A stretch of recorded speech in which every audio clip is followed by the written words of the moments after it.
Today I'm going to be reviewing HONGYUETECH shower head holder. I'd like to thank them for sending this to me to review. Really easy to put on there.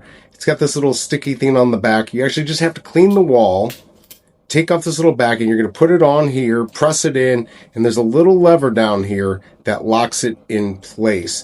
Now, just so you know, these are plastic right here. Not a big deal. I do have a Kohler system right here, but I actually wanted something to be able to hold my shower head. So I'm going to put this up here and let you see how this works. Look at that. Real easy now.